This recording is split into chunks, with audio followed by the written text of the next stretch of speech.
अल्लाह के नबी के दौर में एक सहाबी थे, शादी हो गई है, बीवी से कोई मतलब नहीं, बीवी से कोई मतलब नहीं। बीवी बेचारी रात में आ रही है, शौहर तहज्जुद की नमाज पढ़ रहा है, रात रात भर तहज्जुद पढ़ रहा है। बीवी दिन में सोचती है शौहर के साथ प्यार करूं, मोहब्बत करूं, शौहर की तवज्जो हासिल करूं। शौहर दिन में रोजा रखता है, रात में तहज्जुद पढ़ता है। शौहर का नाम क्या था? अबू दरदा, और बीवी का नाम क्या था? उम्मे दरदा। अबू दरदा रात को तहज्जुद पढ़ रहे हैं, दिन को रोजा रखते हैं, बीवी का हक अदा नहीं करते हैं। हजरत सलमान फारसी उनके साथी थे, उनके दोस्त थे। सलमान फारसी एक दिन अपने दोस्त से मिलने के लिए आए। जब घर आए तो देखा कि दोस्त की बीवी का चेहरा बिल्कुल उतरा हुआ है, बाल बिल्कुल बिखरे हुए हैं। ऐसा लगता है कि कई दिनों से काजल भी नहीं लगाया है, कई दिनों से बालों में तेल भी नहीं लगाया है, बालों में कंघी भी नहीं किया है। पूछा, भाभी क्या बात है? अभी पर्दे का हुक्म नाजिल नहीं हुआ था, इसलिए कि जब पर्दे का हुक्म नाजिल हो गया तब दोस्त की बीवी को भी कोई देख नहीं सकता था। अभी पर्दे का मसला आजकल बहुत ज्यादा चल रहा है। हमारे यूपी के अंदर चुनाव है, लोग अखिलेश यादव से पूछ रहे हैं, कर्नाटक में हिजाब का मसला है, आप क्या कहते हैं? लोग असदुद्दीन ओवैसी साहब से पूछ रहे हैं, लोग योगी आदित्यनाथ से पूछ रहे हैं। सबसे सवाल हो रहा है हिजाब के ऊपर। किसी ने बड़ा अच्छा फेसबुक के ऊपर लिखा था कि सवाल हिजाब का नहीं होना चाहिए, सवाल तो जॉब का होना चाहिए। कोरोना के दौर में लाखों करोड़ों लोगों की नौकरियां चली गईं। कोरोना के दौर में लोग भूखे मरे, उसकी चिंता नहीं है। यहां चुनाव यूपी के अंदर हो रहा है और मसला कर्नाटक का है, यहां आप हिजाब पर सवाल कर रहे हैं। सवाल हिजाब पर नहीं होना चाहिए, सवाल जॉब पर होना चाहिए। अभी मैं हिजाब के ऊपर भी आऊंगा और आपके शेरशाहबादी कौम में जो हिजाब नहीं है या जो हिजाब है वो कैसा है, इस पर भी मैं थोड़ी रोशनी डालूंगा। अभी मैं उस पर आऊंगा, लेकिन आप यहां इस पर गौर कीजिए कि दोस्त अपने दोस्त के घर गया है तो दोस्त की बीवी को देख रहा है। क्यों देख रहा है? क्योंकि अभी पर्दे का हुक्म नाजिल नहीं हुआ है। जब पर्दे का हुक्म नाजिल हो गया तब कोई दोस्त अपने दोस्त की बीवी को नहीं देख सकता था। सलमान फारसी ने देखा मेरे दोस्त की बीवी है और बाल बिल्कुल बिखरे हुए हैं, चेहरा बिल्कुल खराब बना हुआ है, आंखों में काजल भी नहीं है, न कोई मेकअप है, न कोई सजावट है। कहा, भाभी जान क्या बात है?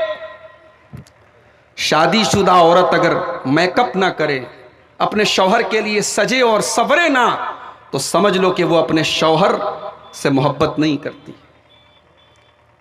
अगर अपने शौहर के लिए एक शादीशुदा औरत अगर सजती नहीं है, संवरती नहीं है, अच्छे कपड़े नहीं पहनती है, और वही औरत जब मेले में जाती है, जब घूमने जाती है, जब बाजार जाती है, तब वो सजती है, संवरती है, तो ऐसी औरत बेहया है, ऐसी औरत इस्लाम के खिलाफ काम करती है। मुसलमान औरत तो वो होती है जो अपने शौहर के लिए सजती है, संवरती है। शादी के बाद औरत का काम है अपने शौहर को रिझाना, शौहर को खुश करना। सलमान फारसी ने पूछा है, उम्मे दरदा क्या बात है? आपकी आंखों में काजल भी नहीं है, आपके बालों में तेल भी नहीं है, आपने ऐसा लगता है कि कई दिनों से नहाया भी नहीं है, क्या बात है? मसला क्या है? माजरा क्या है? कहाँ है सलमान? क्या बताऊं?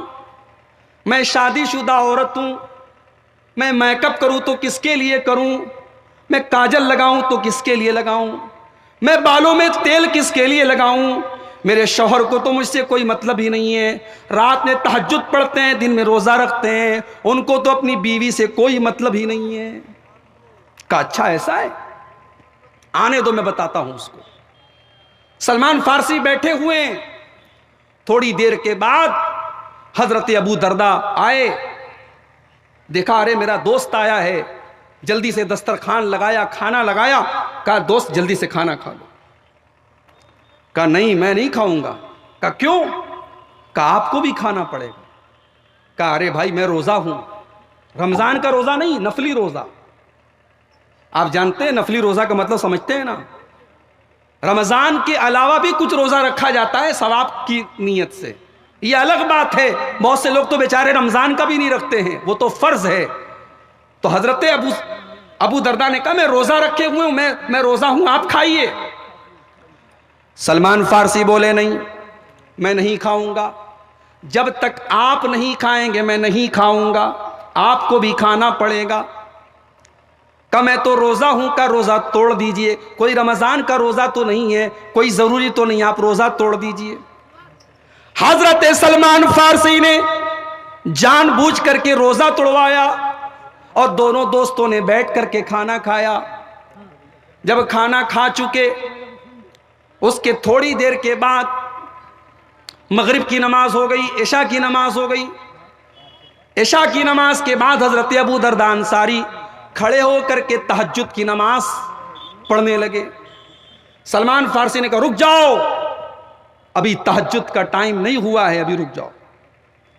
सलमान फारसी ने रोक दिया, अभी मत पढ़ो, अभी टाइम नहीं हुआ है। थोड़ी सी और रात गुजर गई, आधी रात हो गई, 12 बज गए। अबू दरदा खड़े होने लगे तहज्जुद के लिए। सलमान फारसी ने कहा नहीं नहीं, अभी भी आपको तहज्जुद पढ़ने की इजाजत नहीं, अभी आप तहज्जुद मत पढ़िए। थोड़ी देर और समय बीत गया, रात के 2 बज गए, 2:30 बज गए, रात का आखिरी पहर आ गया।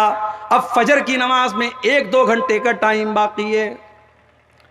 हजरत सलमान फारसी ने कहा अरे अबू दरदा, अब चलो हम दोनों नमाज पढ़ते हैं, अब तहज्जुद का सबसे बेहतरीन टाइम आ गया है। दोनों साथियों ने, दोनों दोस्तों ने तहज्जुद की नमाज पढ़ी। जब दोनों साथियों ने तहज्जुद की नमाज पढ़ ली तो हजरत अबू दरदा रजी अल्लाह तआला अन्हु से हजरत सलमान फारसी कहने लगे ऐ मेरे दोस्त अबू दरदा, मैं तुमसे एक बात कहना चाहता हूं। इन्ना लिज़ौजिका अलैका हक्का व इन्ना लिअयनिका अलैका हक्का व इन्ना लिज़ौरिका अलैका हक्का। तेरे रब का भी तेरे ऊपर हक है, तेरे शरीर का भी तेरे ऊपर हक है, तेरी आंखों का भी तेरे ऊपर हक है, तेरे घर में आने वाले मेहमान का भी तेरे ऊपर हक है। तू नमाज पढ़ रहा है, तू अल्लाह का हक अदा कर रहा है, तू रोजा रख रहा है, तू अल्लाह का हक अदा कर रहा है, मगर तू बीवी का हक अदा नहीं कर रहा है। तू रात में सोता नहीं है, तू अपने शरीर का हक अदा नहीं कर रहा है, तू अपनी आंखों का हक अदा नहीं कर रहा है, तू अपने मेहमान का हक अदा नहीं कर रहा है। ऐ अबू दरदा, तू सबका हक अदा कर, तू अल्लाह का भी हक अदा कर और अल्लाह के बंदों का भी हक अदा कर। हजरत अबू दरदा हैरान हो गए। फजर की नमाज का टाइम हुआ, अबू दरदा अंसारी रजी अल्लाह तआला अन्हु मस्जिद में आए। अल्लाह के रसूल के साथ उन्होंने फजर की नमाज पढ़ी और फजर की नमाज के बाद अल्लाह के नबी को पूरा वाकया सुनाया।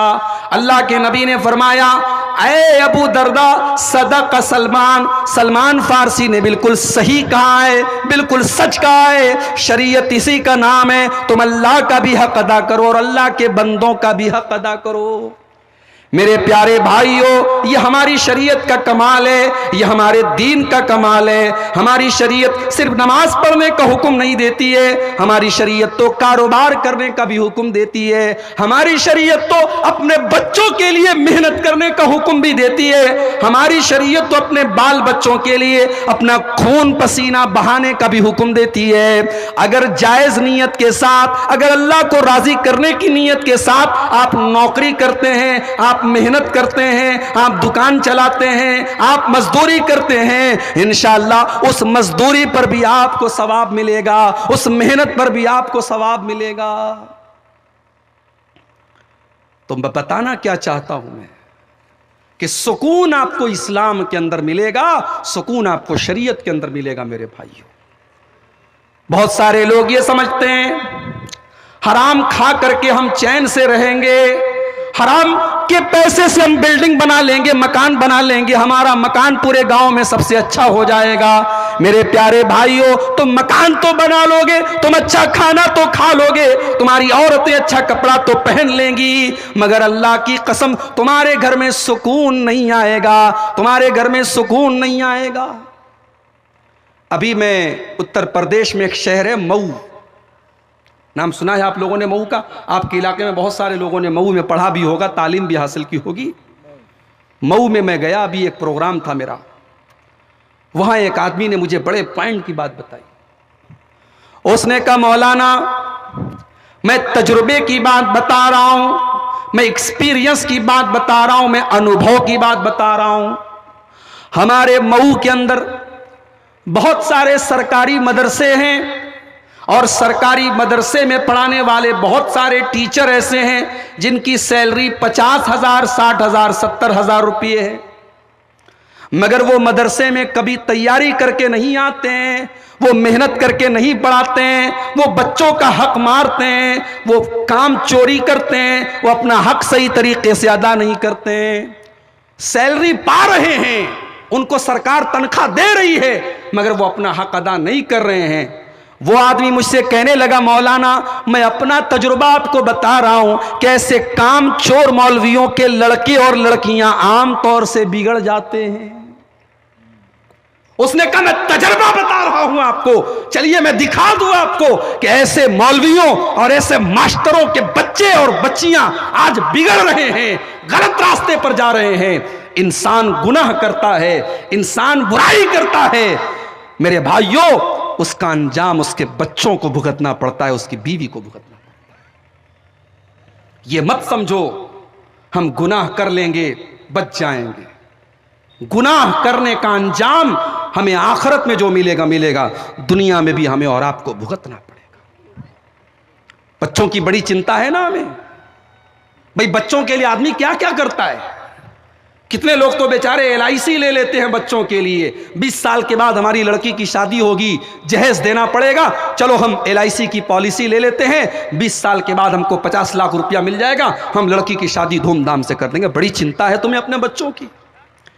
मेरे प्यारे भाइयों, अगर अपने बच्चों की चिंता है आपको तो उनके लिए LIC की पॉलिसी लेने की जरूरत नहीं है, बच्चों के नाम पर प्रॉपर्टी लेने की जरूरत नहीं है, बच्चों के नाम पर पैसा स्टोर करने की जरूरत नहीं है। अगर आपको अपने बच्चों का फ्यूचर बनाना है, अगर आपको अपने बच्चों का भविष्य बनाना है, तो मैं आपको तरीका बता रहा हूं, बच्चों का भविष्य बन जाएगा। तरीका नोट कर लो। अगर आप अपने बच्चों का भला करना चाहते हैं, आप नेकी के काम कीजिए, आप अल्लाह को राजी कर लीजिए, आपकी नेकी का सवाब आपके बच्चों को मिलेगा। अब आप पूछेंगे मौली साहब ये कौन सी बात हुई, नेकी हम करेंगे और उसका फायदा बच्चों को मिलेगा, ये बात तो समझ में नहीं आती। चलिए मैं आपको मिसाल दे देता हूं। आज कौन सा दिन है? सोमवार है, मंगल है। जुमा के दिन सूरे कहफ पढ़ी जाती है। कोई बता सकता है सूरे कहफ पढ़ने का क्या फायदा है जुमा के दिन? बहुत तकरीर सुनते हैं हमारे शेरशाबादी भाई लोग, एक एक महीने में 30-30 दिन जलसे होते हैं। बंगाली मुकर्री लोग हमारे बेचारे जब हमसे मिलते हैं, मैं तो अब कम आ रहा हूं नौकरी में होने की वजह से, ये सब बेचारे बोलते हैं मौली साहब हमारा एक भी फाका नहीं है, हमारा एक भी फाका नहीं, पूरा एक तारीख से लेकर 30 तारीख तक 31 तारीख तक प्रोग्राम है। बहुत प्रोग्राम होते हैं आपके शेरशाबादी कौम में। कोई बता सकता है सूरह कहफ पढ़ने का फायदा क्या है जुमा के दिन? मौलवी साहब नहीं बताएंगे, मैं आम पब्लिक से पूछ रहा हूं। इतनी बड़ी पब्लिक यहां मौजूद है, 100-150 जो लोग भी मौजूद हैं, आप बताएं, कोई भी आदमी बताए जुमा के दिन सूरह कहफ पढ़ने का क्या फायदा है? बोलो भाई, बंगला में ही बोल दो, मैं तर्जुमा करवा दूंगा। बोल दो। नूर अता फरमाएगा। नूर मतलब रोशनी। जुमा के दिन जो आदमी सूरह कहफ पढ़ेगा, अगले जुमा तक अल्लाह ताला उसे रोशनी देगा। अब ये कौन सी रोशनी देगा? वो हमें नजर आने वाली रोशनी नहीं है, हमारी हर चीज के अंदर अल्लाह ताला बरकत देगा, बरकत की रोशनी देगा, भलाई की रोशनी देगा। सूरह कहफ जुमा के दिन जरूर पढ़ा करो मेरे भाई, टाइम निकाला करो, आधा घंटा 20 मिनट लगेगा आपको, पढ़ लिया करो। सूरह कहफ में अल्लाह ताला ने एक वाकया बयान किया है। अल्लाह के एक नबी हैं हजरत मूसा अलैहिस्सलाम और दूसरे नबी है हजरत खिजर अलैहिस्सलाम। दोनों नबी हैं, हजरत मूसा भी नबी हैं और हजरत खिजर भी नबी हैं। दोनों जा रहे हैं, रास्ते में गांव पड़ा। गांव के लोग कंजूस थे, मक्खी चूस थे, मेहमानों के साथ बदतमीजी करते थे, मेहमानों को इज्जत नहीं देते थे। ये दोनों बेचारे भूखे प्यासे सफर करके जा रहे थे। जब गांव में पहुंचे, कहा भाई हम लोगों को भूख लगी है, दूर से आए हैं, खाना खिला दो। गांव वाले बखील थे, कंजूस थे। उन्होंने कहा जाओ चले आते हैं मुंह उठा करके, पता नहीं कहां से आए, हम चले इनको खाना खिलाने। गांव वालों ने इनकार कर दिया। हजरत मूसा अलैहिस्सलाम और हजरत खिज़र अलैहिस्सलाम दोनों भूखे हैं और गांव वाले कंजूस हैं, लालची हैं, उन्होंने खाना नहीं खिलाया। दोनों बेचारे थके हारे एक मकान की दीवार का सहारा लेकर के बैठ जाते हैं। अचानक हजरत खिज़र ने देखा कि मकान की दीवार गिरने वाली है, मकान की दीवार टेढ़ी हो चुकी है और गिरने वाली है। हजरत खिज़र उठे और अल्लाह ताला ने उनको पावर दिया था, ताकत दिया था, उनके शरीर के अंदर ताकत थी। उन्होंने खड़े होकर के दीवार को सीधा कर दिया, पूरी दीवार को अपने हाथ से उन्होंने सीधा कर दिया, दीवार सही कर दिया उन्होंने। हजरत मूसा अलैहिस्सलाम को बड़ा गुस्सा आया। उन्होंने कहा आपको क्या जरूरत थी उनके साथ भलाई करने की, दीवार गिरती थी तो गिर जाती, आपको क्या जरूरत थी उनके साथ भला करने की। एक नंबर के कंजूस लोग हैं, हमें खाना तक नहीं खिलाया और आपने उनकी दीवार को सही कर दिया। अरे दीवार को सही करने के पहले पैसा तय कर लेते, उजरत तय कर लेते, उजरत तय कर लेते, पैसा तय कर लेते, उसके बाद आप दीवार सही करते। आपको ऐसा नहीं करना चाहिए था। अब हजरत खिज़र ने क्या जवाब दिया है, बबनी वालों जरा उस जवाब को सुनो। हजरत खिज़र ने जवाब दिया, व अम्मल जिदारु फकाना लिगुलामैनि यतीमैनि फिल मदीनति व काना तहतहु कंजुल लहुमा। ऐ मूसा, वो मकान, जिस मकान की वो दीवार थी, वो मकान दो यतीम बच्चों का था, दो अनाथ बच्चों का था। उनके पिता का इंतकाल हो चुका था, उनके बाप का इंतकाल हो चुका था। दो यतीम बच्चों के मकान की दीवार थी। वकाना अबूहुमा सालिहा, और उनका बाप एक नेक आदमी था, एक अल्लाह वाला आदमी था, एक नमाजी आदमी था, नेकी करने वाला आदमी था। फ़अराद रब्बुका अन यब्लुगा अशुद्धहुमा वयस्तखरिजा कंज़हुमा। अल्लाह ताला ने उस नेक आदमी के यतीम बच्चों के मकान के अंदर एक खजाना छुपा हुआ था।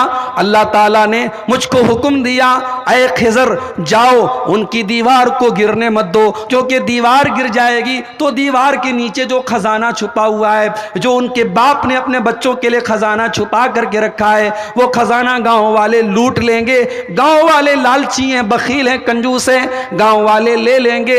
ऐ खिज़र उस दीवार को गिरने मत दो, ताकि वो यतीम बच्चे कल जब जवान हो जाएं तो अपना खजाना ले लें। बात समझ में आ रही है? बाप नेक था तो बाप ने अपने बच्चों के भविष्य के लिए जो खजाना छुपा करके रखा था, अल्लाह ताला ने उस खजाने को बर्बाद होने नहीं दिया।